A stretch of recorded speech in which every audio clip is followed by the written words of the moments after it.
میرے محترم بزرگوں اور دوستوں اور میرے ساتھی، آج میں آپ حضرات کے سامنے ایک ایسا موضوع اور ایک ایسا عنوان اور ایک ایسا نظریہ انشاءاللہ بیان کرنے کی کوشش کروں گا جو اختلاف سے غلط ہے، اس میں کوئی اختلاف نہیں۔ جو پیچھے بیٹھے وہ آئے سرکار آگے والے سب کو بول گئے آگے دنیا کے ہر فلسفے اور ہر نظریے اور ہر مسئلے پر اختلاف ہے، لیکن دنیا کے کسی بھی فلسفے اور کسی بھی نظریے اور کسی بھی مسئلے پر اس بات پر کوئی اختلاف نہیں ہے اور وہ ہے موت۔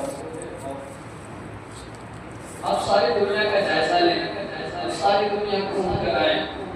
آپ کو دنیا میں ایسے لوگ بھی مل جائیں گے جو خدائے واحد کا انکار کرتے ہیں، آپ کو دنیا میں ایسے لوگ بھی مل جائیں گے جو آسمانی کتابوں کا انکار کرتے ہیں، آپ کو دنیا میں ایسے لوگ بھی مل جائیں گے جو انبیاء کرام کا انکار کرتے ہیں، جو نبیوں کا انکار کرتے ہیں، آپ کو دنیا میں ایسے لوگ بھی مل جائیں گے جو جزا اور سزا کا انکار کرتے ہیں، آپ کو دنیا میں ایسے لوگ بھی مل جائیں گے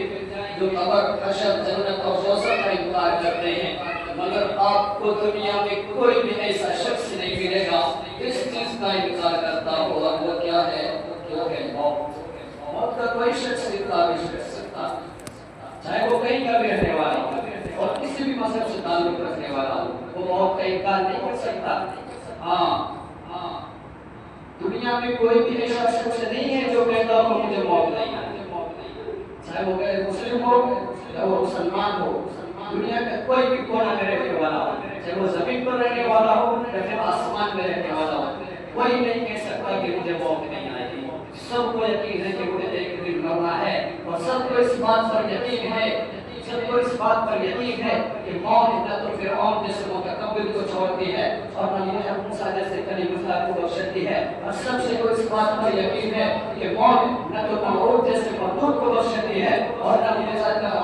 ابراہیم جیسے خلیل اللہ کو نظر انداز کرتی ہے۔ ہر شخص کو اس بات پر یقین ہے کہ موت کی نظر میں افلاطون، ارسطو اور عثمان جیسے بڑے بڑے ابو جہل اور ابو لہب جیسے بڑے بڑے قادر سب برابر ہیں۔ ہر شخص کو اس بات پر یقین ہے کہ موت سے نہ تو ابو بکر عمر محفوظ رہ سکے اور نہ کائنات کے سردار جناب محمد رسول اللہ صلی اللہ علیہ وسلم محفوظ رہ سکے۔ ہر شخص کو اس بات پر یقین ہے کہ نبی ہے تو موت آئے گی، ولی ہے تو موت آئے گی، قطب اولاد ہے تو موت آئے گی، عالم ہے تو موت آئے گی، جاہل ہے تو موت آئے گی، بادشاہ ہے تو موت آئے گی، فقیر ہے تو موت آئے گی، امیر ہے تو موت آئے گی، غریب ہے تو موت آئے گی، ضعیف و ناتواں ہے تو موت آئے گی، طاقتور ہے، قوی ہے اسے بھی موت آئے گی، مرد ہے موت آئے گی، عورت ہے موت آئے گی، بچہ ہے موت آئے گی، بوڑھا ہے موت آئے گی،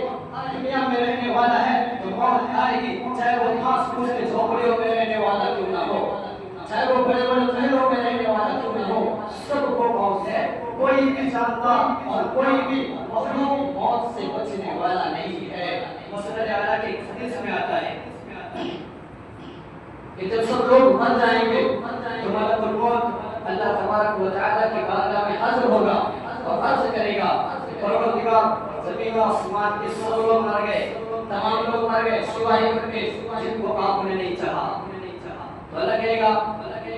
اللہ تعالیٰ جاننے کے باوجود پوچھے گا ملک الموت بتا وہ کون باقی رہ گیا ہے؟ ملک الموت کہے گا اللہ اوپر آپ باقی رہ گئے ہیں جس کو کبھی موت نہیں آ سکتی، اور جبرائیل اور میکائیل باقی رہ گئے ہیں اور آپ کے عرش اٹھانے والے فرشتے اور میں باقی رہ گیا ہوں۔ اللہ کہے گا جبرائیل اور میکائیل مر جائے، اللہ کہے گا جبرائیل اور میکائیل مر جائے تو اللہ کا عرش بولے گا اللہ جبرائیل اور میکائیل بھی مر جائیں گے۔ اللہ کہے گا اس اور وقت كتبت الموت على تحت عرشی کہ آج میں نے طے کیا ہے کہ میرے عرش کے نیچے جو بھی ہے سب کو موت ہے۔